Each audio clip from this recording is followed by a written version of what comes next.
Hoje, 26 de maio de 2022, estamos iniciando nova atividade da série de entrevistas virtuais com destacados pesquisadores da área de Planejamento Regional e Urbano e Demografia, área de conhecimento científico da Coordenação de Aperfeiçoamento de Pessoal de Nível Superior, a CAPES, no âmbito do projeto de pesquisa Diálogos sobre Ciência do Desenvolvimento Regional, coordenado por docentes do Programa de Mestrado e Doutorado em Desenvolvimento Regional da Universidade do Contestado e do Programa de Mestrado Profissional em Desenvolvimento Regional do Centro Universitário Alves Faria.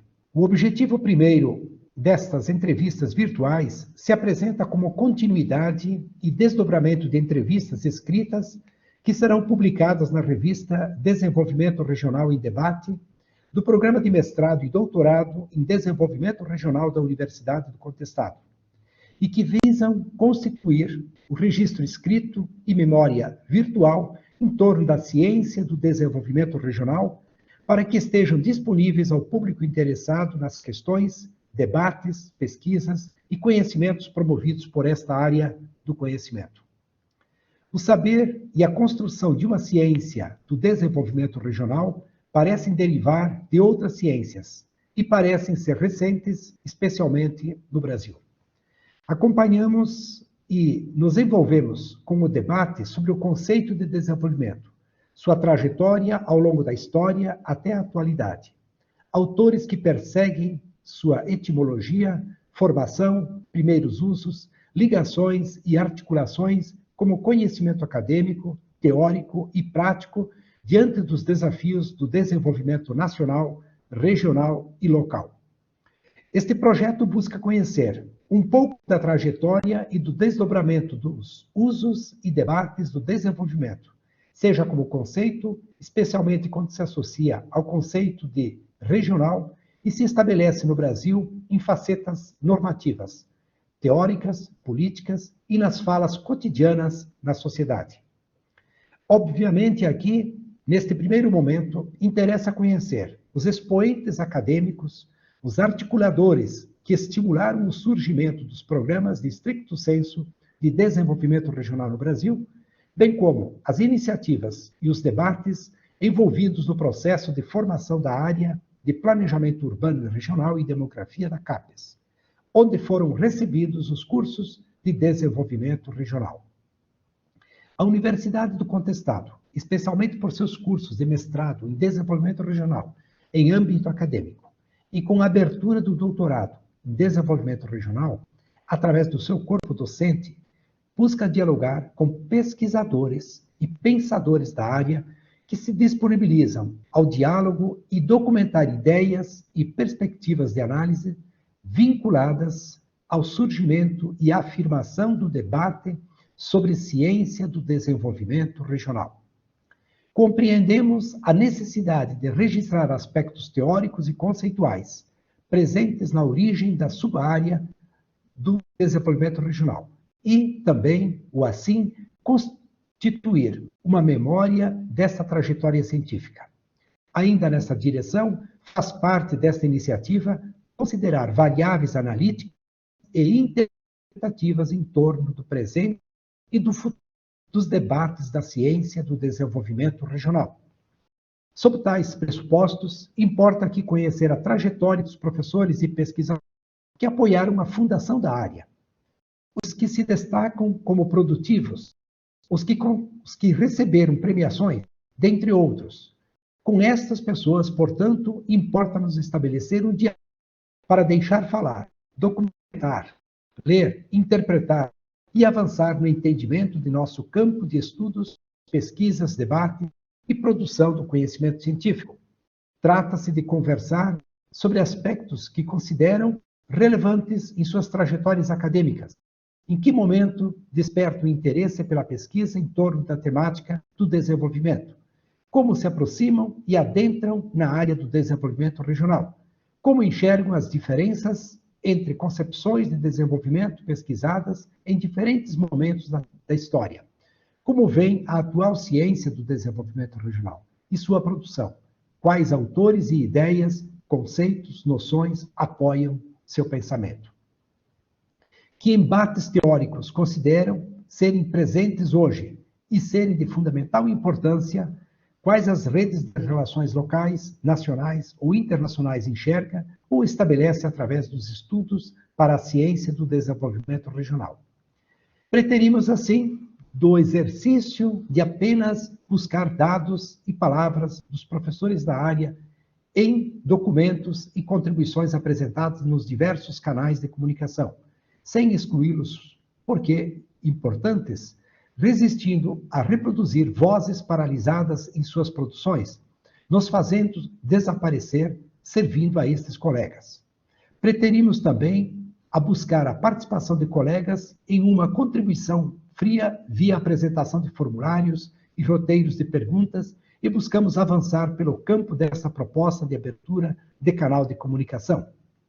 Neste canal, infelizmente, sem a presença física e o indispensável calor humano, compartilhamos esta noite, virtual, com o professor e pesquisador, doutor Alcido Elenor Vander. Professor Alcido, seja bem-vindo. É uma satisfação, senão uma honra tê-lo conosco neste diálogo. E permita-me aqui, professor, apresentar aspectos de sua trajetória acadêmica. O professor possui graduação em agronomia pela Universidade de Kassel, na Alemanha, no ano de 1996, mestrado em Ciências Agrárias dos Trópicos e Subtrópicos pela Universidade de Göttingen, da Alemanha, em 1998, e doutorado em Ciências Agrárias, concentração em Economia Agrícola, pela Universidade de Göttingen, na Alemanha, em 2002. É pesquisador da Embrapa, que é a Empresa Brasileira de Pesquisa Agropecuária, docente permanente dos programas de pós-graduação em agronegócio da Universidade Federal de Goiás e desenvolvimento regional do Centro Universitário Alves Faria, Unialfa. E é docente também âncora da NPK AgroSchool e é vice-presidente do Centro-Oeste da Sociedade Brasileira de Economia, Administração e Sociologia Rural, SOBER, na gestão dos anos de 2021 a 2023. É membro do Conselho Consultivo do Serviço Nacional de Aprendizagem Rural, do Conselho Superior do Instituto Federal Goiano, do Conselho Superior da Fundação de Amparo à Pesquisa do Estado de Goiás e do Conselho Temático de Agronegócios da Federação das Indústrias do Estado de Goiás. O professor também é avaliador de diversas agências de fomento à pesquisa científica nacional, membro do Comitê Editorial de Revistas Internacionais, da Revista Econômica do Nordeste, da Revista de Política Agrícola também. Tem experiência na área da economia, com áreas em economia do agronegócio, atuando principalmente nos seguintes temas: agricultura familiar, agronegócio, viabilidade econômica, competitividade e desenvolvimento regional. O professor Alcido Elenor Vander é membro de corpo editorial de 4 revistas, revisor de periódico de mais de 10 revistas, revisor de projetos de fomento à pesquisa, tem mais de 10 prêmios e títulos de atuação de destaque, possui produção intelectual de impacto com mais de 70 citações na Web Science, mais de 30 citações na Cielo, mais de 70 citações na Scopus, e mais de 1.200 citações em fontes diversas.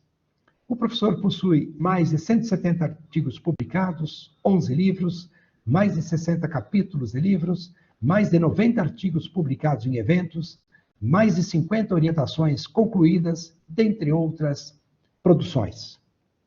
Professor Alcido Elenor, há algo em que desejaria acrescentar aos aspectos de seu currículo e que não foram contempladas de forma suficiente nesta breve apresentação, professor? Muito boa noite a todos, professor Jairo, professora Cíntia. Eu acredito que tenha sido já muito detalhada a apresentação, não tenho nada a acrescentar. A gente vai certamente conversar durante esse diálogo em relação a alguns aspectos que talvez venham a complementar, mas por agora acho que é suficiente. Obrigado. Perfeitamente, professor. A dinâmica, então, dessa entrevista, portanto, se constitui a partir de 10 questões previamente formuladas, bem como de aspectos teóricos e conceituais relevantes e que poderão ser contemplados ao longo deste diálogo.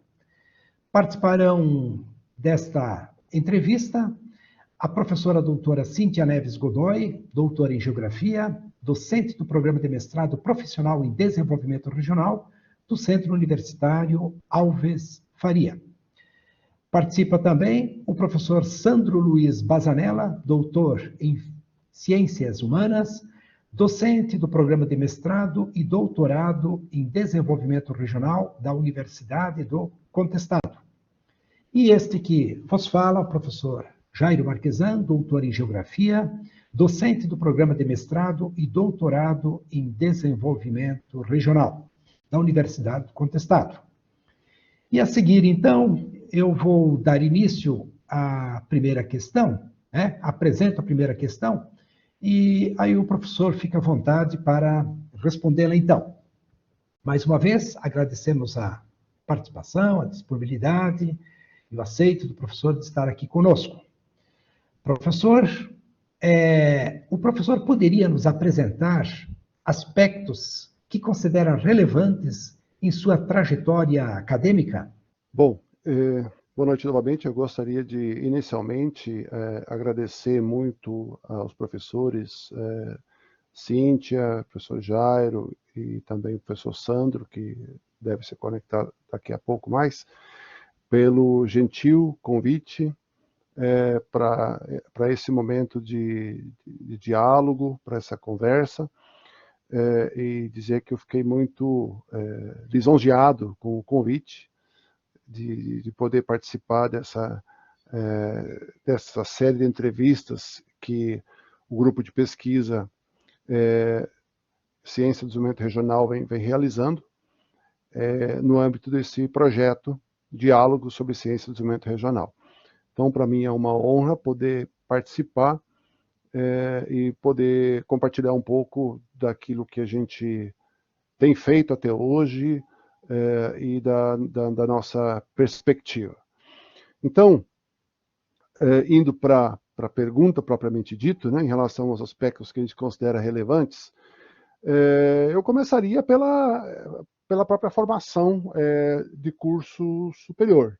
Eu tive a oportunidade de cursar ciência agronômica, né, ou a engenharia agronômica, ou agronomia, na Universidade de Kassel, na Alemanha, que é uma universidade... Ela não é uma universidade tradicional, ela é uma universidade diferente no sentido de ela busca sempre fazer coisas diferentes, de forma diferente. Ela está sempre tentando inovar.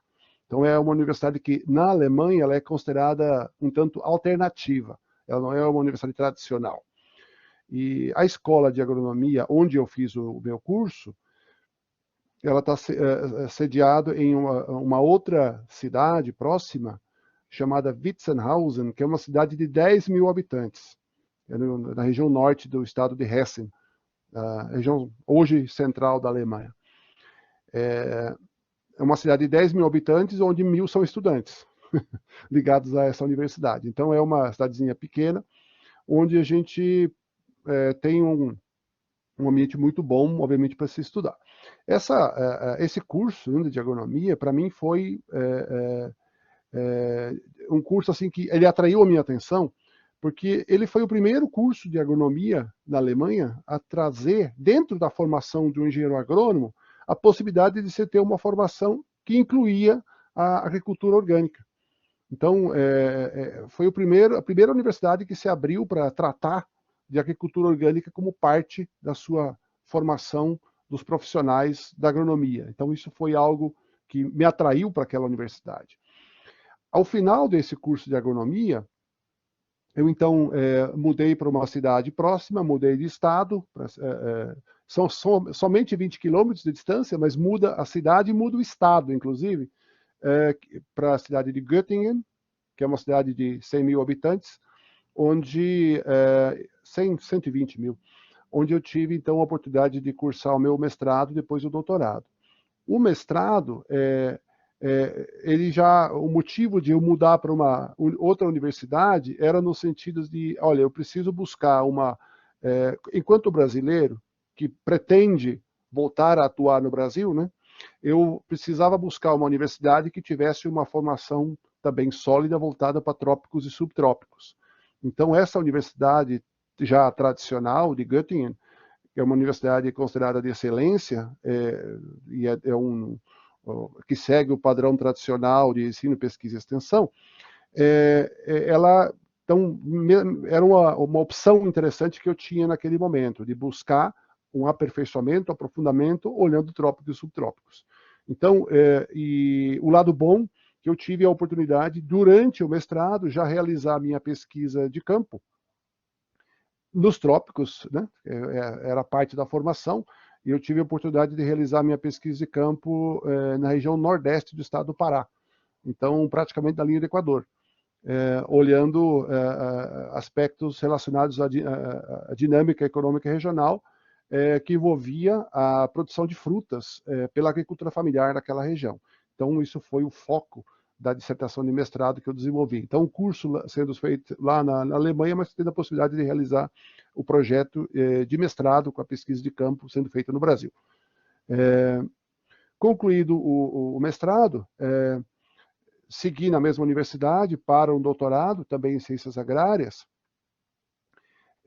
Aí eu já tive uma nova oportunidade. Doutorado é algo bem mais profundo, mais abrangente, onde a gente pode fazer uma imersão de cabeça, né? Então eu tinha vontade de estudar uma temática a partir do conhecimento da minha região de origem, que é uma região de pequena agricultura na região central do Rio Grande do Sul, a micro-região de Santa Cruz do Sul, onde eu tinha a vontade, o desejo de estudar como é que funcionava no âmbito da agricultura familiar os mecanismos que estavam disponíveis, né, relacionados às ações coletivas e o uso compartilhado de máquinas agrícolas, né? Como que a agricultura familiar resolvia a questão? Olha, nós precisamos conseguir ter acesso à mecanização, mas nós não temos a escala suficiente para ter acesso como normalmente médios e grandes produtores têm. Então, foi o foco da pesquisa no doutorado, e também foi durante a pesquisa de campo de doutorado que eu realizei na região, eu tive, então, a oportunidade de conhecer o programa de pós-graduação em desenvolvimento regional da Unisc, em Santa Cruz do Sul, quando eu pude, então, além da minha pesquisa de campo que eu realizava em toda a região, próxima aí da universidade, né, dos municípios dos arredores, né, da micro-região e do chamado Vale do Rio Pardo, eu tive, então, a oportunidade de ministrar algumas disciplinas no curso de graduação, lá em Engenharia Agrícola, na época. Isso era 99, 2000. E também tinha a possibilidade, enquanto doutorando, na época, já colaborar com a professora Virgínia, por exemplo, em orientações de projetos de mestrado em desenvolvimento regional na Unisc. Então, isso também foi já uma oportunidade de a gente, conhecendo um pouco mais como é que funciona, como não funciona, como é que a gente pode contribuir, aprendendo e tentando contribuir para os trabalhos dos discentes, né, que estavam cursando na época mestrado. Ainda não havia o doutorado na Unisc naquele tempo. Então, lá em 2001, quando eu estava quase concluindo o meu doutorado em Göttingen, na Alemanha, surgiu um concurso para pesquisador na Embrapa, em 2001. Então, como eu estava muito próximo, né, de concluir o doutorado, surgiu o concurso, eu tinha a opção, como eu já tinha um vínculo com a Unisc, eu tinha a opção de concluir o doutorado e depois retornar para a Unisc, onde, aos poucos, eu precisaria construir, obviamente, um espaço de pesquisa, de orientações, ou a alternativa era então abraçar esse concurso para pesquisador na Embrapa. Foi a minha opção, então acabou sendo essa do concurso na Embrapa, porque ele me abriu a oportunidade de ingressar numa carreira de pesquisador full-time, né, em tempo integral, em uma das instituições de pesquisa agropecuária mais renomadas de todo o cinturão tropical do planeta, e com isso, então, tendo obtido o êxito, né, no concurso, eu comecei, então, os meus trabalhos na Embrapa, no Centro Nacional de Pesquisa de Caprinos, em 2001, na cidade cearense de Sobral. Então, iniciei em 2001. Em 2004, quis o destino que eu fosse transferido para Goiânia. No âmbito da Embrapa, teve a oportunidade de uma transferência, então fui transferido para Goiânia para atuar no Centro de Pesquisa de Arroz e Feijão, que ou também chamado Embrapa Arroz e Feijão, onde estou até hoje, atuando em temas ligados ao desenvolvimento das cadeias produtivas do arroz e do feijão em todo o território nacional, às vezes até internacional, e também outras cadeias que têm uma relevância regional, pensando aqui, principalmente em região centro-oeste. E aí já casa com, de novo, o que vou falar daqui a pouquinho, a questão regional centro-oeste. Em 2006, 2007, eu também tive uma oportunidade de uma atuação durante 2 anos como professor substituto na Universidade Federal de Goiás, onde na época eu tive uma participação nos cursos de Ciências Econômicas, Ciências Contábeis e Administração, que eram cursos que a Universidade Federal estava iniciando naquele momento. Eles eram, inclusive, abrigados dentro da Escola de Agronomia, porque não tinha sequer uma faculdade própria para esses cursos. Essa faculdade só foi constituída mais tarde. Em 2006, eu também fui procurado por um professor da época das faculdades Alves Faria, né, que estava preparando uma proposta, né, de um curso de mestrado profissional em desenvolvimento regional, que é o nosso MDR hoje. Então, na época, o professor Elias Nazareno, ele estava à frente da preparação dessa proposta para estruturar esse projeto desse curso. Ele, então, entrou em contato comigo. Quando ele fez o contato, eu, inclusive, estava na Alemanha participando de um evento, coincidiu, mas foi só uma coincidência. A gente teve, então, a felicidade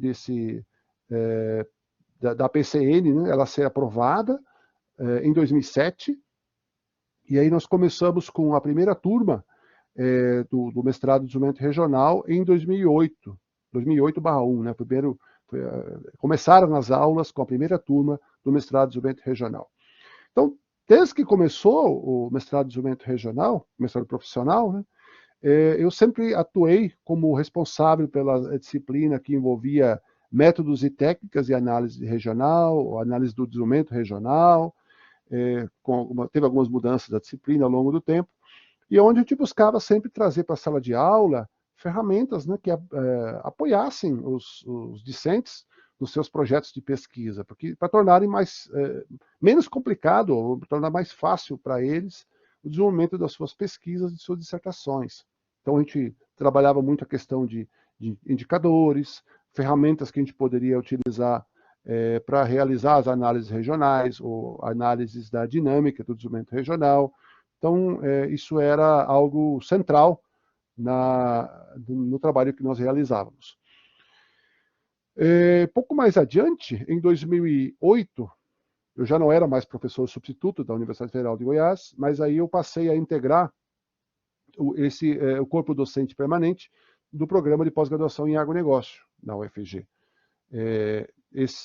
Essa participação nesse programa, é assim até hoje, ela se dá no âmbito de um convênio que existe entre a Embrapa e a UFG, que considera ou prevê essa possibilidade da participação de pesquisadores da Embrapa em programas de pós-graduação da UFG. Então, a gente tem a possibilidade de dedicar parte do nosso tempo de pesquisador da Embrapa ao programa na UFG. Então, lá eu tenho tido a oportunidade de ministrar diversas disciplinas relacionadas ao agronegócio, conduzir pesquisas, orientar mestrandos e, mais recentemente, também doutorandos.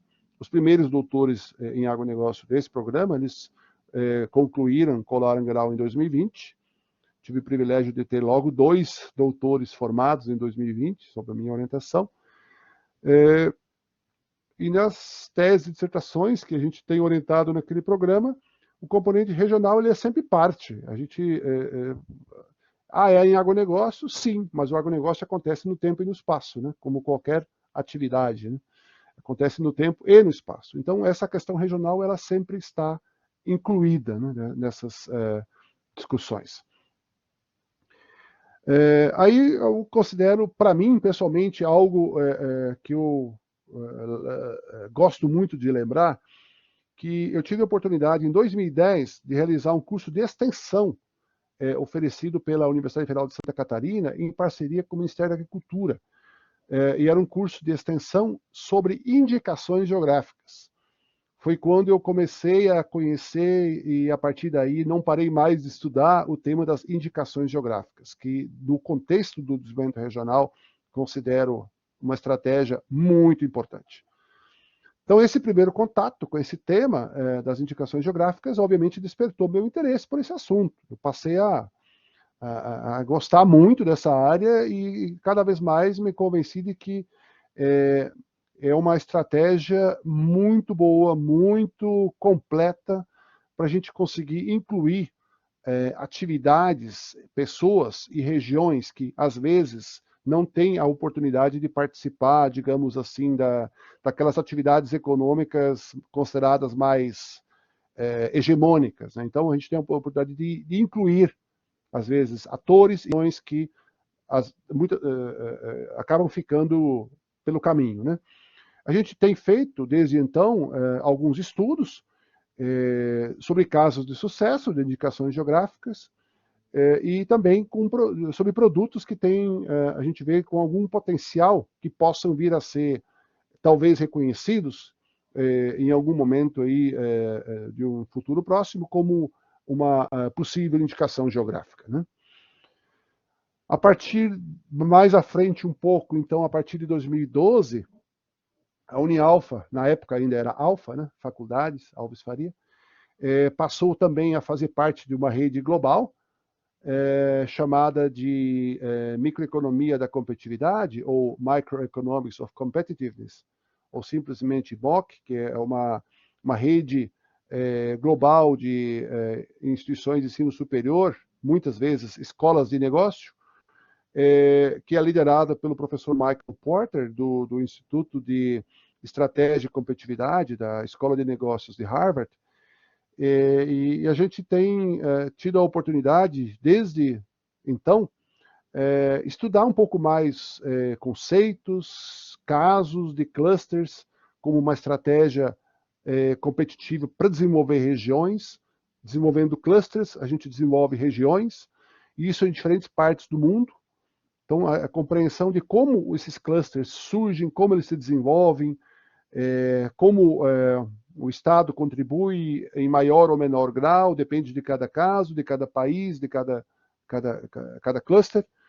E no escopo dessa rede, nós também já desenvolvemos alguns estudos, né, sobre clusters e casos de sucesso no Brasil.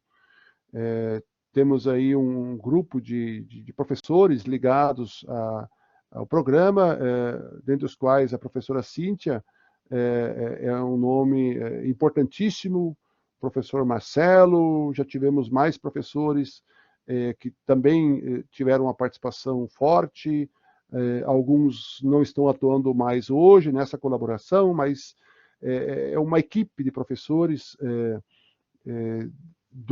ligado ao MDR, né, ao Mestrado de Desenvolvimento Regional, que tem tido uma participação importante dentro dessa rede, dessa colaboração. Bom, indo para um período mais recente, só um ponto que eu gostaria de destacar aqui também é que de 2014 até 2019 eu também tive uma passagem pela gestão na Embrapa Arroz e Feijão, onde eu sou pesquisador desde 2001 na Embrapa, mas desde 2004 na Embrapa Arroz e Feijão. E então, durante esse período que eu estive mais envolvido na gestão, eu tive a oportunidade de conhecer muito de perto todas as nuances relacionadas a gestão, as oportunidades, mas também os desafios de a gente gerir uma instituição de ciência e tecnologia no contexto brasileiro, nesse caso, uma instituição pública. Então, eu comecei sendo chefe adjunto de transferência de tecnologia, depois fui chefe adjunto de pesquisa e desenvolvimento, e, por último, fui chefe geral dessa unidade da Embrapa. Então, ao longo desses anos aí, a gente sempre tem atuado em regiões, claro, com um foco mais voltado para o agronegócio, até pela própria formação, pelo conhecimento e a preparação acadêmica, a gente acaba tendo mais ligação com o agronegócio, mas sempre com a compreensão que qualquer atividade econômica que nós estivermos olhando, considerando, elas sempre acontecem no tempo e no espaço.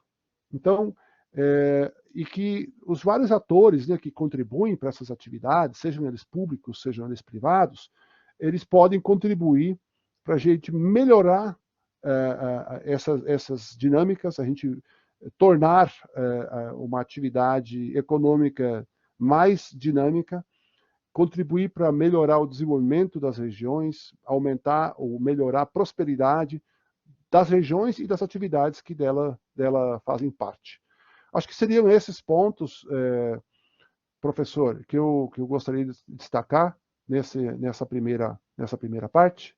Estou vendo aqui o professor Sandro, boa noite, prazer em encontrá-lo por aqui, professor. Boa noite, professor Cido, boa noite, foi um prazer participar dessa conversa, desse diálogo com o professor. Muito obrigada pela resposta da primeira questão. Agora seria importante ouvi-lo sobre em que momento, né, na sua trajetória, desperta o interesse pela temática do desenvolvimento. Obrigado, professora Cíntia. Bem, é difícil a gente dizer, olha, começou exatamente nesse ponto. Na verdade, eu diria que isso foi durante uma fase da minha vida que eu comecei a me interessar pelo tema. Então, para mim, entendendo desenvolvimento como uma melhoria das condições de vida das pessoas, isso se tornou algo em torno do qual eu passei a focar todo o meu estudo de graduação. Eu fiz a graduação em agronomia. Sim, mas agronomia para quê? Né? Então, sempre pensando no sentido de contribuir para desenvolver regiões, né? Conseguir contribuir para a melhoria das condições de vida das pessoas envolvidas na atividade.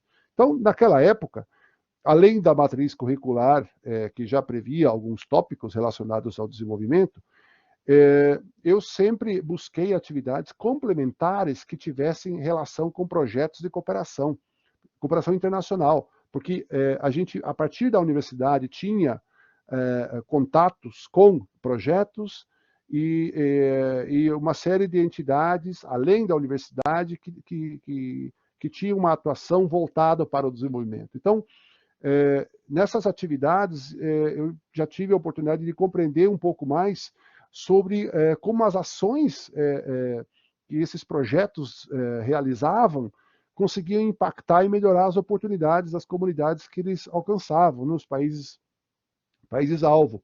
Então, projetos que eram desenvolvidos principalmente na América Latina, na África e na Ásia, com apoio governamental ou também com organizações não governamentais, que tinham uma presença lá na Alemanha. Então, além das atividades tipicamente acadêmicas, né, que a gente desempenhava na universidade, eu participava com muita frequência em seminários que eram promovidos por entidades tanto públicas quanto não governamentais, de diferentes estados da Alemanha, sobre temas que envolviam desenvolvimento. E esses seminários aconteciam geralmente nos finais de semana. Então, eu tinha normalmente a aula durante a semana e sexta-feira eu já estava pegando o trem, indo para outra cidade onde acontecia o seminário, sexta-feira à noite, sábado dia todo e domingo até meio-dia. Então, era dessa forma. O que hoje a gente observa muito no Brasil, os programas as especializações que acontecem nos finais de semana, eu fazia isso durante a graduação, com a participação desse tipo de eventos, para conhecer mais experiências, projetos, sendo desenvolvidos em diferentes partes. Uma coisa que também me chamou muito a atenção na época da graduação, quando a gente estudava administração e economia rural dentro da agronomia, não é igual no Brasil. No Brasil a gente tem uma disciplina e os estudantes de agronomia tentam fugir dela quando podem. A gente tinha várias disciplinas e aprofundava um pouco mais. A gente teve a oportunidade de conhecer um pouco da nossa teoria da localização agrícola. A gente conheceu lá os círculos de Thünen, do nosso... eu diria assim, talvez uma das primeiras teorias consideradas para a gente estudar o desenvolvimento das regiões, né, do Johann Heinrich von Thünen, que era alemão e desenvolveu essa teoria da localização agrícola. A gente teve a oportunidade de entender um pouco mais dessa teoria, conhecer essa teoria, entender um pouco mais como é que ela funcionava, por que ela foi criada, para tentar compreender, então, o desenvolvimento regional da época, quando essa teoria foi construída. Eu acho que talvez esse contato com essa teoria da localização agrícola talvez tenha sido, se a gente tiver que escolher um ponto da história, talvez seja esse contato com von Thünen, talvez tenha sido, com a teoria, né, não com ele em pessoa, mas com a teoria, tenha sido talvez um ponto de partida, onde o desenvolvimento regional passou a ser algo mais central dentro da trajetória que a gente teve até então. Então, eu diria assim que talvez a graduação em agronomia tenha sido o começo do interesse pelo desenvolvimento, para conseguir compreender melhor como as regiões se desenvolvem ou não, especialmente nas áreas rurais, professora. Muito bem, professor. Muito obrigado. A professora Cíntia me substituiu aí por uma queda de internet, né? Tudo certo. O professor Sandro está participando? Perfeitamente, Jairo. Ah, que bom, professor. Bem-vindo aí. Boa noite. Obrigado. Boa noite. Fique à vontade entre nós. E aí, desde já, professor, eu passo a palavra para você fazer a pergunta para o professor Alcido. Bom, boa noite a todos. Boa noite, professor Alcido, novamente. É um prazer participar desse diálogo em torno da ciência do desenvolvimento regional a partir das experiências, a partir da caminhada do professor Alcido. E nessa direção lhe faço a seguinte pergunta: em que ano o professor ingressou na área planejamento urbano e regional, demografia e desenvolvimento regional, e quais as características dessa área naquele momento? Obrigado, professor Sandro. É um prazer encontrá-lo aqui e agradeço também o convite para participar. Bem, eu, pensando especificamente na área de planejamento urbano e regional e demografia do desenvolvimento regional, na CAPES, como área de avaliação, eu passei a, digamos, fazer parte efetivamente de um programa de pós-graduação em desenvolvimento regional em 2006, quando eu fui procurado para compor o projeto do mestrado em desenvolvimento regional da Alfa, né, hoje Unialfa. Então, para compor a PCN. Então, em 2006, eu passei digamos assim, eu fui incorporado dentro da PCN. A PCN foi aprovada em 2007 e o programa começou a funcionar efetivamente em 2008. Então, acho que dá para a gente falar que 2008 talvez seja o início, porque da atuação na área, em função de ser o primeiro momento que eu estive efetivamente no programa. Aquela menção que eu fiz anteriormente em relação ao NISC, na época eu ainda estava no doutorado, então, em 99 e 2000 eu estava cursando doutorado, digamos assim, eu tive um contato, mas era algo bem mais restrito, né, com alguma orientação de algum trabalho. Então, acho que 2008 a gente pode dizer que foi o início efetivamente de uma atuação dentro da área PLURD. Bom, essa área do planejamento urbano e regional e demografia, na época, quando o programa foi, o MDR foi iniciado, ele é uma área formada basicamente por programas acadêmicos, né? Então, nós éramos um programa, o MDR é um programa profissional, dentro de uma área de avaliação onde o maior número era de programas acadêmicos. Então, havia poucos programas profissionais, mestrados profissionais, nessa área de avaliação naquele momento. Então, o programa, né, o MDR da Unialfa, ele sempre teve muito presente, né, dentro das várias discussões que aconteciam no âmbito da área, normalmente representado pela coordenação. Então, não era uma participação de todo o quadro de docentes, geralmente era a coordenação que estava mais presente e que, obviamente, compartilhava as discussões todas dentro do colegiado do programa. Mas a participação dentro das discussões na área PLURD, geralmente, então, ela ficava mais restrita à própria coordenação. Como eu nunca tive o privilégio de coordenar o programa na área, então a minha participação ela se deu de maneira, digamos, indireta, via coordenações, e em 2018 eu tive a oportunidade de participar uma vez da comissão da CAPES, que avaliou as APCNs de programas profissionais que foram apresentados na área PLURD naquele ano, em 2018. Então eu tive uma participação naquele momento, mas assim, a minha participação na área não tem sido tão intensa quanto muitas vezes outros colegas têm feito. Também, talvez pelo fato de eu estar não apenas dentro da área PLURD, mas também dentro da área interdisciplinar, em função também do outro programa de pós-graduação onde eu atuo. Não sei se respondi bem, professor. Perfeitamente, professor Alcido, perfeitamente. Contemplada a questão. Devolvo a palavra para o professor Jairo. Muito obrigado, professor Alcido, e apresento ao professor a quarta pergunta. Antes da constituição da área Planejamento Urbano e Regional e Demografia, em que áreas do conhecimento se concentravam as pesquisas e debates sobre o desenvolvimento regional? Bem, a área de Planejamento Urbano e Regional, Demografia, e, de certa forma, a discussão toda do desenvolvimento regional, eu entendo que ela resultou de um conjunto de áreas, né, de um conjunto de pessoas que atuavam no Brasil, principalmente nas ciências sociais aplicadas. Não somente, mas principalmente nas ciências sociais aplicadas. E, de certa forma, onde também estão muitas das áreas de conhecimento presentes hoje nos programas, né? E, obviamente, as ciências sociais aplicadas era uma área que tinha uma enormidade de programas de pós-graduação. Então, eu entendo que ela surgiu principalmente dos programas que estavam principalmente dentro dessa área de ciências sociais aplicadas. Não somente, mas principalmente.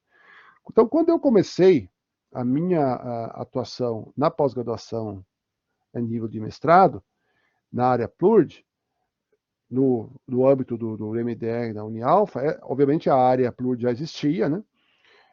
Só que ela tinha um número muito mais reduzido de programas de pós-graduação do que os 46 programas que estão nessa área hoje em dia, né? E a gente tinha, naquela época, uma predominância, na verdade ainda tem hoje, mas ela era muito maior, uma predominância de programas de pós-graduação acadêmicos, né? E eu estou ligado, né, a um programa profissional. Então, os programas de pós-graduação profissional são um fenômeno bem mais recente, né? Não somente na área PLURD, mas também em outras áreas de avaliação da CAPES, né? Então, esse fenômeno dos programas profissionais dentro da área é um fenômeno recente. Acho que ele tem crescido, tem a possibilidade de avançar mais. A gente não sabe ao certo se em algum momento processo de um lado, os programas acadêmicos, do outro lado, os programas profissionais, houve uma certa divisão aí. Se em algum momento esses programas vão voltar a ter uma aproximação, né, nessa área de avaliação no futuro, a gente não tem bola de cristal para poder prever isso, mas a gente vê que existe uma divisão bastante clara, porque principalmente pela questão do ser aplicado ou não ser aplicado, porque nos programas acadêmicos essa é uma discussão que já tem gerado muitas discussões e não é uma questão trivial de se resolver. Se um trabalho de mestrado deve ou não deve ser aplicado. Essa é uma questão polêmica dentro dos programas acadêmicos. Já num programa profissional isso é muito claro. Por ser profissional, necessariamente, o trabalho de conclusão, uma dissertação de mestrado ou uma tese de doutorado, precisa necessariamente ter uma aplicabilidade. Então, ela precisa tratar, sim, as questões teóricas na profundidade necessária, mas ela precisa ser aplicada, precisa propor alguma coisa que venha a contribuir, pode ser utilizada de forma concreta numa situação real, visando gerar ganhos, aprimoramentos do ponto de vista do desenvolvimento. Então, em poucas palavras, professor, seriam esses aspectos que eu gostaria de destacar para essa pergunta. Claro. Muito obrigado, professor. Eu passo a palavra para a professora Cíntia. Então, vamos lá, Alcido.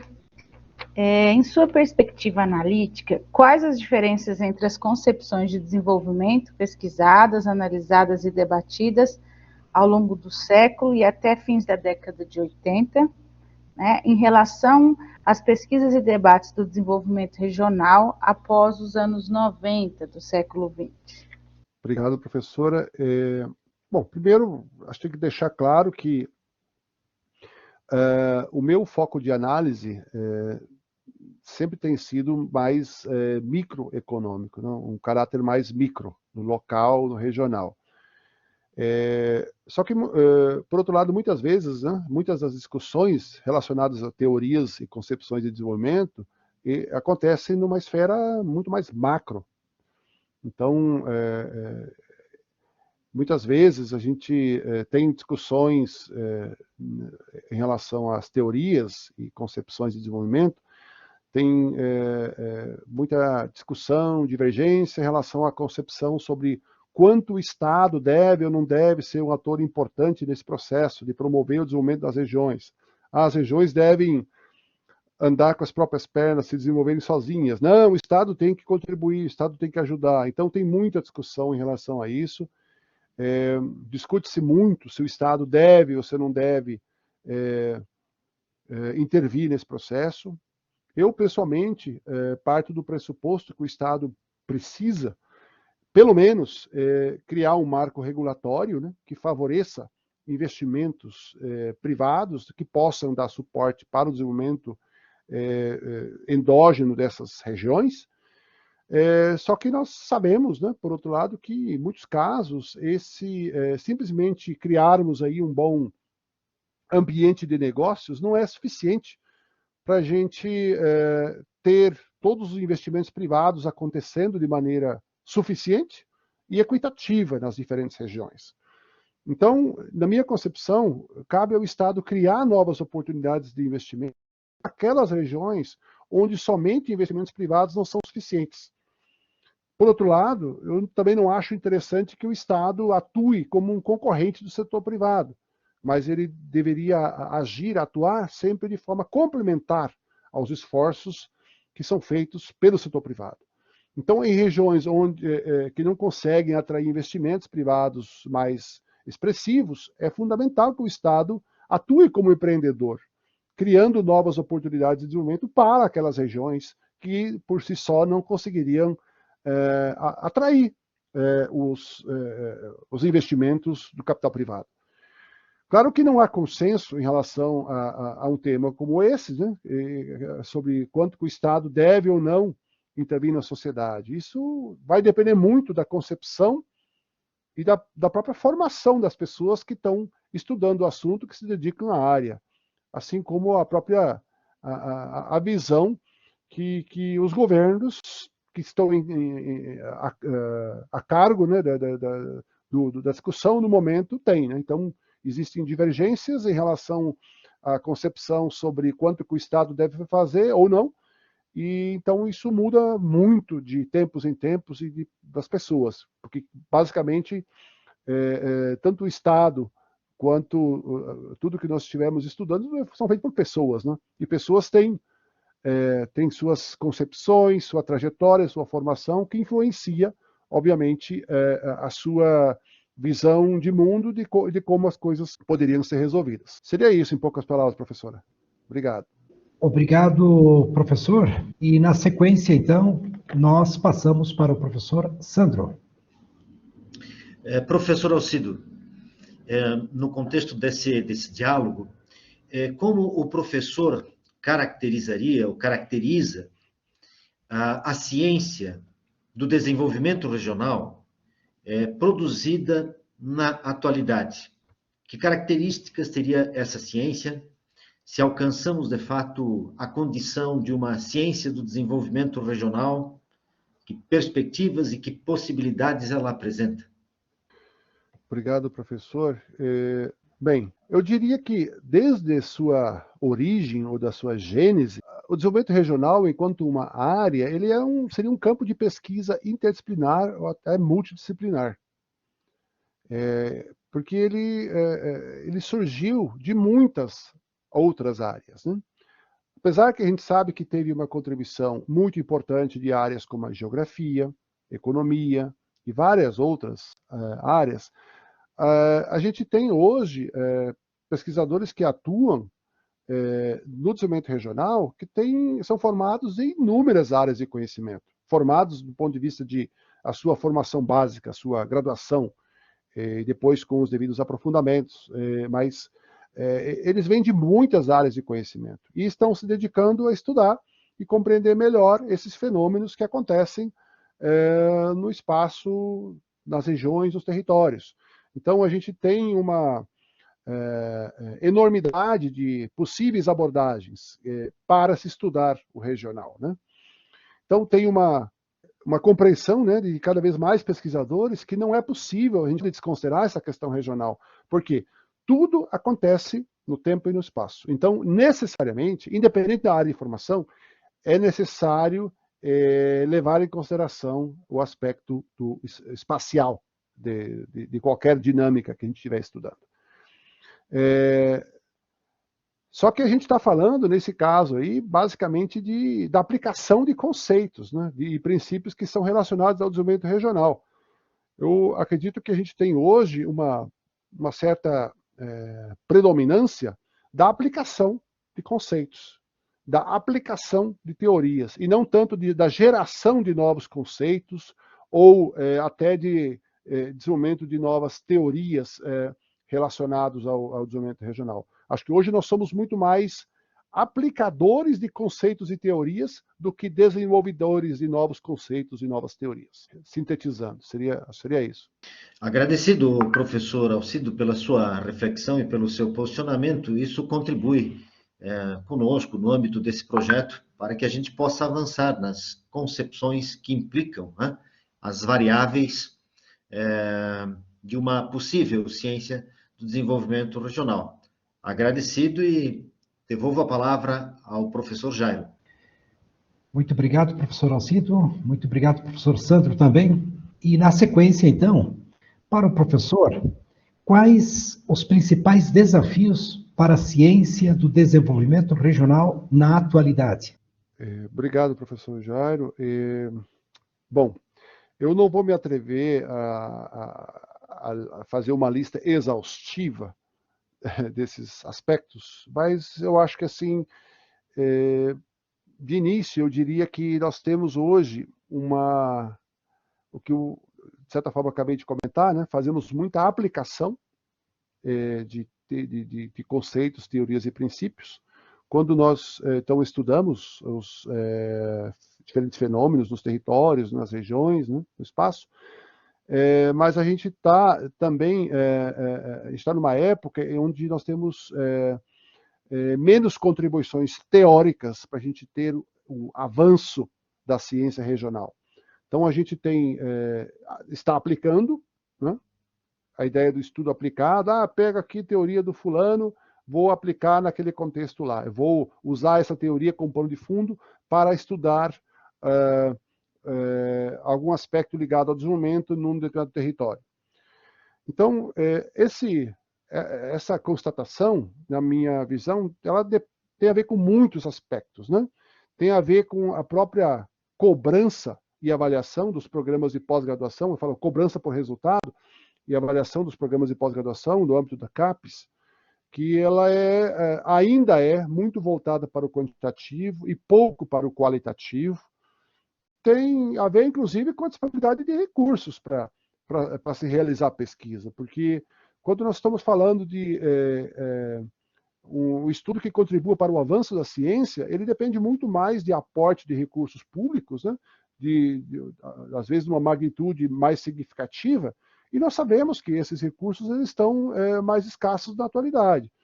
Então, hoje em dia, com os meios disponíveis, é muito mais factível, é muito mais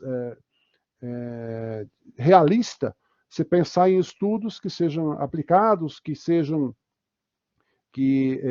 utilizem os conceitos existentes e que os apliquem para determinados fenômenos em determinados territórios ou regiões. Desenvolver ciência, desenvolver conhecimento teórico novo custa caro e representa risco de não se chegar naquele conhecimento desejado. E isso é investimento, digamos, de risco, que exige recursos e que nós sabemos que hoje em dia estão bem mais escassos. Em poucas palavras, professor, seria isso que eu colocaria nesse contexto. Muito bem, muito obrigado, professor. E agora eu passo a palavra para a elaboração da pergunta para a professora Cíntia. Obrigada, professora Alcido. A próxima questão é: quais autores ou pensadores são suporte teórico, né, mesmo que sejam de outras áreas, para a sua construção do pensamento na área do desenvolvimento regional? Obrigado, professora Cíntia. Bom, daria para você fazer uma lista enorme, mas eu vou me ater a alguns nomes. Na minha visão, o desenvolvimento regional ele passa muito por para mim, né, enquanto indivíduo profissional que estuda o assunto, ele passa muito pela conexão entre a economia e a geografia. Especialmente na área de formação minha, que é dentro das ciências agrárias. Então, tentando conectar a economia com aspectos da geografia. Então, alguns autores que marcaram bastante a minha formação e trajetória até hoje, eu destaco aí autores como Hayami e Rutan, que são autores que foram centrais para a gente compreender todo o modelo de inovação induzida que nós tivemos para o desenvolvimento da nossa agricultura no Brasil. Foi um modelo preconizado por eles e é o modelo que, de certa forma, fez com que a nossa agricultura passasse por essa transformação que a gente observa ao longo das últimas décadas. Aí, claro, a gente não pode esquecer autores como o nosso economista brasileiro, né, Celso Furtado, que trabalhou aí na também chamada teoria estruturalista da CEPAL, né, que influenciou bastante essas discussões que a CEPAL tem propagado, onde um dos aspectos centrais é a relação entre colônias e metrópoles, né, os países desenvolvidos e subdesenvolvidos, a ideia do centro-periferia, né, porque tem as nações muito desenvolvidas e daí tem aquelas que não têm dificuldade de se desenvolver porque dependiam daquelas mais desenvolvidas. Então, essa lógica aí, ela acaba até hoje sendo bastante relevante, ela é muito considerada em várias situações. E aí é uma questão mais peculiar, novamente minha mesma, em relação a a visão mais, digamos, de mercado ou capitalista seria o professor Michael Porter, que é uma pessoa, uma visão bem capitalista, mas eles não têm uma penetração tão forte na área aí no Brasil, na áreas como desenvolvimento regional. Para mim, são fontes importantes, porque também acabam fornecendo alguns arcabouços teóricos e analíticos, né, para a gente entender e poder analisar melhor fenômenos regionais, como, por exemplo, a formação e o desenvolvimento de clusters, de arranjos produtivos locais, e como essa formação contribui em maior ou menor grau para gerar prosperidade nas regiões. Então, são certamente no âmbito do desenvolvimento regional no Brasil não é um autor tão considerado, mas com uma visão mais de mercado, mais, digamos, privada, as ideias e os modelos desenvolvidos pelo professor Porter me parece que são bastante úteis para compreender melhor por que uma região que tem uma organização produtiva em torno de arranjos produtivos, em torno de clusters, conseguem alcançar níveis de prosperidade muito superiores se comparado com outras regiões onde não há esse tipo de aglomeração econômica organizada, estruturada. Então, na minha visão, ele é um autor fundamental para os trabalhos que a gente tem desenvolvido e acho que ainda vamos desenvolver ainda no futuro. Seriam alguns autores, professora, que eu gostaria de destacar. Obviamente que dá para fazer uma lista longa, mas esses, para mim, são fundamentais. Muito obrigado, professor Alcido. E dando sequência, eu passo a palavra para o professor Sandro. Então, professor Alcido, no âmbito desse diálogo, a pergunta ou a questão que lhe apresento é como é que o professor percebe e se percebe a existência de debates, de embates teóricos e até práticos na área do desenvolvimento regional, e se esses embates e se esses debates existem, se eles existem, em quais temas eles ocorrem recorrentemente? Obrigado, professor Sandro, pela pergunta. Bom, se eles existem, ela é uma pergunta, eu diria até retórica, né? É claro que há debates, há embates, né? E eu acho que eles existem e também acho que eles são importantes. É importante que eles existam. Todo debate saudável, ele contribui para a gente avançar no conhecimento acerca dos temas sobre os quais a gente está debatendo. Eu diria que um caso clássico desse tipo de embate está relacionado justamente ao papel que o Estado tem no contexto do desenvolvimento regional. A gente vê aí que muitos atores que defendem, né, que o Estado ele é um importante indutor do desenvolvimento, a ideia do Estado empreendedor, e que o desenvolvimento não seria possível sem que o Estado atue de uma maneira muito direta e efetiva, seja muito presente.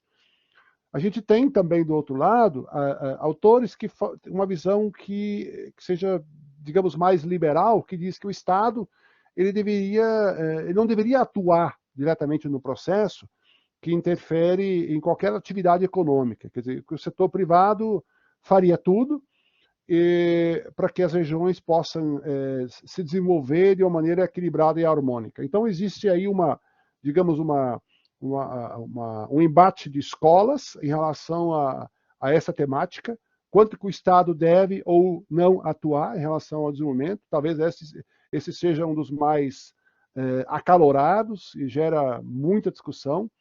Existem muitos argumentos em favor de uma abordagem, mas também da outra.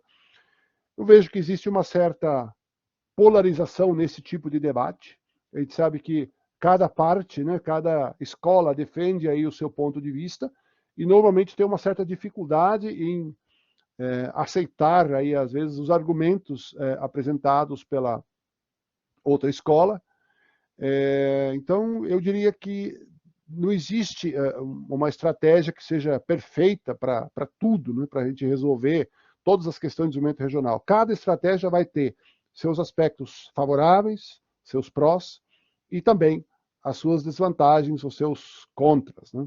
Mas eu diria que essa discussão sobre o quanto que o Estado deve atuar, ou qual que é o papel que o Estado deve ter, Estado no sentido ampliado, né?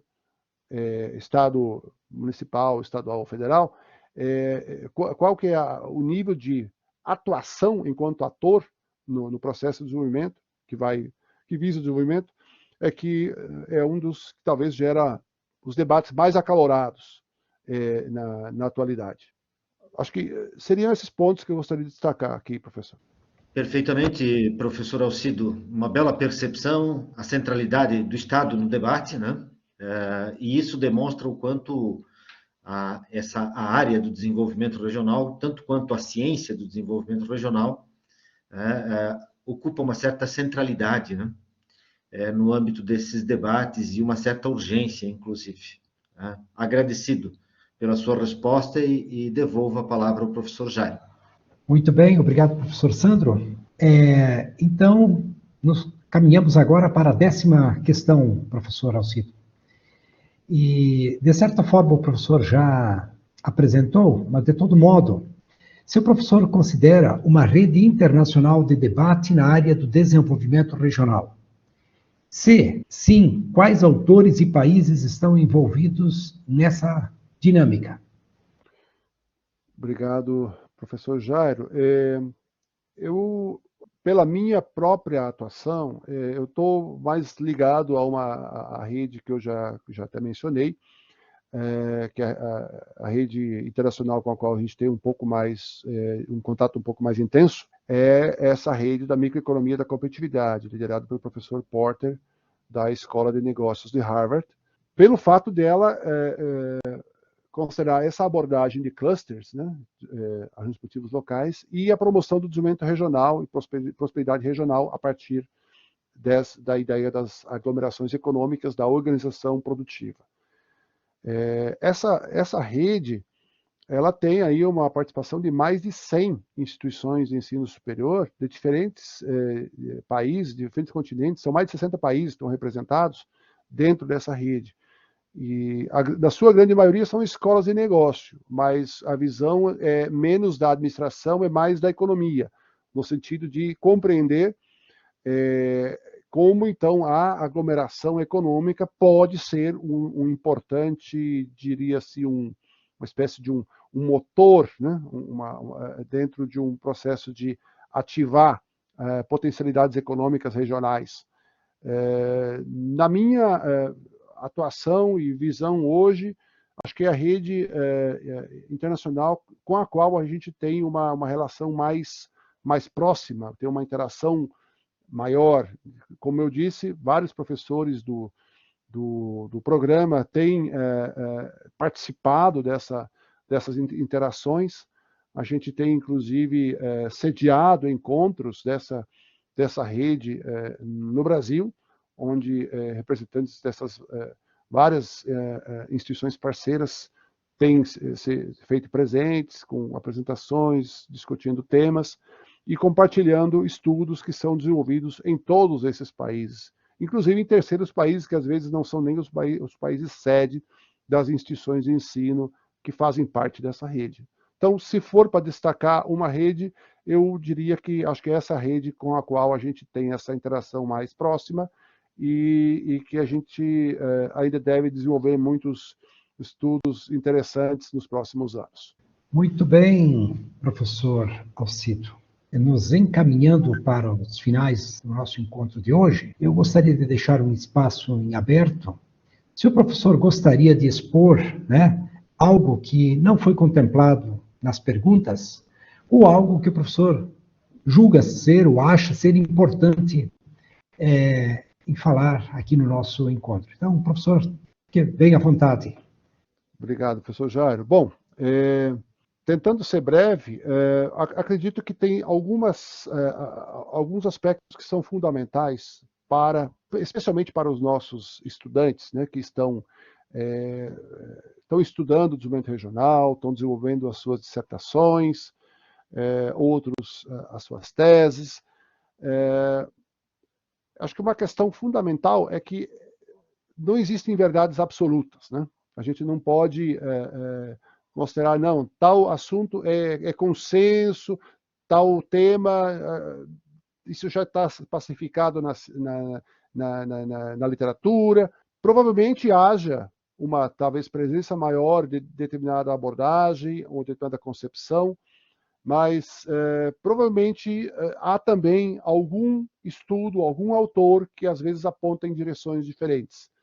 Então, acho que considerar essa diversidade, a área do desenvolvimento regional, ela é diversa pela própria origem, né? Como que ela surgiu? De muitas áreas. Da onde vêm as pessoas que atuam nela? De muitas áreas.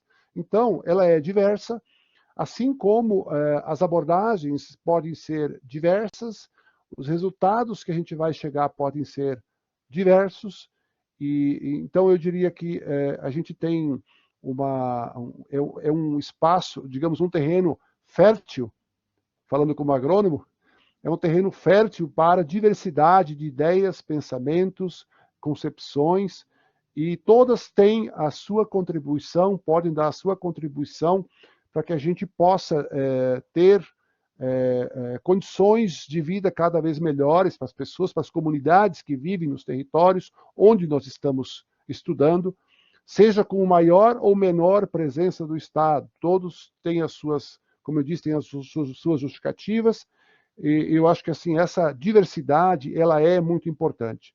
Então eu gostaria de parabenizar novamente os professores Sandro, professor Jairo, professora Cíntia, por conduzir essa atividade, por conversar com estudiosos do assunto e, conforme eu já falei, eu fico muito lisonjeado com o convite, a possibilidade de estar participando dessa importante estratégia. Parabenizar pela iniciativa e parabenizar pelo tipo da abordagem também que foi escolhida, que não aquela simples, pergunta, resposta, faz um formulário, divulga lá o resultado do formulário, não, de ter realmente uma discussão de uma maneira interativa. Eu acho que isso é muito mais rico, muito mais interessante também para quem for depois acessar. Obviamente que pode ser complementado de várias maneiras, mas eu diria, uma estratégia inovadora que está sendo implementada. Então, parabéns à equipe que idealizou essa iniciativa e muito obrigado mais uma vez pela oportunidade de estar participando. Professor Alcido, nós é que agradecemos o seu aceite, a sua disponibilidade e a sua generosidade de estar aqui conosco, né? Eu passo agora para a professora Cíntia, para as considerações finais. Professora Cíntia, tenha bondade. Então vamos lá, boa noite. Alcido, muito obrigada pelo seu tempo, pela sua disponibilidade, né, pela seriedade com que você sempre trata, né, o seu trabalho, né, como colega posso acompanhar um pouco da trajetória, e foi muito bom ouvi-lo, conhecer um pouco mais da sua trajetória, saber que você é uma pessoa que trabalha em pesquisa e desenvolvimento, que atuou no Norte, no Nordeste, no Sul e no Centro-Oeste, né? Então, é possível perceber como a sua trajetória no espaço também transformou muito a sua formação, né? Traz uma sensibilidade, né, de entender as diferentes dinâmicas regionais, a importância de conhecer a dinâmica regional para poder pensar possibilidades, né? Isso é possível perceber na sua fala, na sua atuação, e talvez tenha um pouco a ver com essa trajetória, né? E é uma trajetória muito interessante. Também gostei muito de ouvi-lo sobre as teorias de localização, como elas partem da sua formação lá atrás, e como você traz aqui, né, para pensar as questões regionais ainda hoje, como faz essa articulação entre as teorias clássicas da localização e aquilo que o Michael Porter preconiza, né, a partir do entendimento das atividades produtivas, das atividades produtivas aglomeradas, né, dentre outros aspectos. E é muito interessante ouvi-lo assim, de maneira muito aberta sobre os desafios da ciência do desenvolvimento regional, na sua frase, né, como estamos aplicando teorias e conceitos, né, com todas as questões interessantes que existem nessa forma da gente atuar, mas também com todas as mazelas, né, porque até na sua próxima fala sobre os desafios, você fala da questão dos investimentos na pesquisa, né? Nós somos uma área pequena, nós somos uma área que tem poucos investimentos, e nós especificamente, né, numa instituição com um curso profissional recente, né, ainda também temos algumas questões que dificultam o acesso a recursos, né, para pesquisa. Então, isso coloca a nossa atuação também nessa situação de grandes desafios, de uma situação delicada, e que às vezes impossibilita, né, aquilo que você chamou de um avanço da ciência mais, né, mais profundo, mais completo. Então, achei muito interessante ouvi-lo tão abertamente sobre isso, assim como ouvi-lo abertamente sobre as metas que nos são colocadas, né, muito quantitativas em geral e não qualitativas, e como isso se reflete na produção da ciência que a gente, né, que a gente acaba produzindo, né? Então, muito obrigada pelo seu tempo, pela sua disponibilidade, pela sua sinceridade, foi realmente muito rico. Alcido, muito obrigada. Muito obrigado, professora Cíntia, pelas suas considerações. Igualmente, agora eu passo para o professor Sandro, para as considerações do professor. Tenha bondade, Sandro. Muito bem, obrigado, professor Jairo. Quero agradecer ao professor Alcido a generosidade em dispor do seu tempo para compartilhar ideias, para compartilhar visões, para compartilhar concepções de desenvolvimento regional no âmbito desse projeto de pesquisa que busca dialogar com os pesquisadores da ciência do desenvolvimento regional.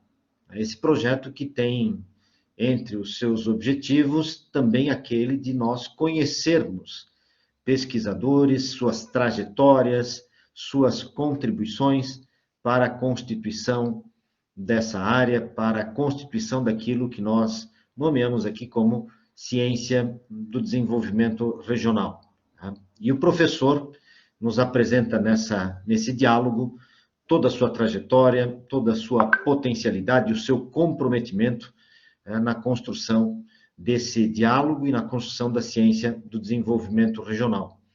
E eu gostaria de destacar, sobretudo no âmbito da sua fala, essa percepção, né, de que é uma área multidisciplinar, uma área que dialoga do ponto de vista interdisciplinar, no esforço de fazer ciência, e essa condição multidisciplinar e interdisciplinar, entre outras variáveis que poderiam ser anunciadas aqui, demarca a dinamicidade, né? E nessa dinamicidade, os desafios de se fazer ciência do desenvolvimento regional. Acho que isso ficou bem situado, o professor foi claro nessa direção, né? De reconhecer a condição dinâmica da área, a sua importância, a sua urgência e também os seus desafios. Penso que é uma bela contribuição, seguramente, para aqueles que nos assistem, para aqueles que nos assistirão, e também como um registro de memória e como um registro histórico na própria construção dessa área. Então, por tudo isso, uma vez mais, agradecido pela sua contribuição no âmbito desse projeto, e que, de certa forma, transcende o próprio projeto na medida em que nós publicizamos, colocamos isso a público e na medida em que permitimos que os demais pesquisadores da área também possam ter acesso, né, às visões e às percepções que cada um dos entrevistados traz e apresenta nesse diálogo, compondo assim uma bela perspectiva de conhecimento e de possibilidades no âmbito do desenvolvimento regional. Muito obrigado, professor Alcido. Muito bem. Eu também gostaria de agradecer o professor Alcido e dizer que foi uma enorme satisfação ouvi-lo, saber da sua história, da sua experiência de vida e sua sólida formação na Europa, especialmente na Alemanha, né? E sua intensa relação também ao longo de sua trajetória profissional como docente e atuação também no desenvolvimento regional. E me chamou a atenção também a atuação do professor, a sua destacada atuação, e como um articulador entre o ensino, a pesquisa e também na extensão.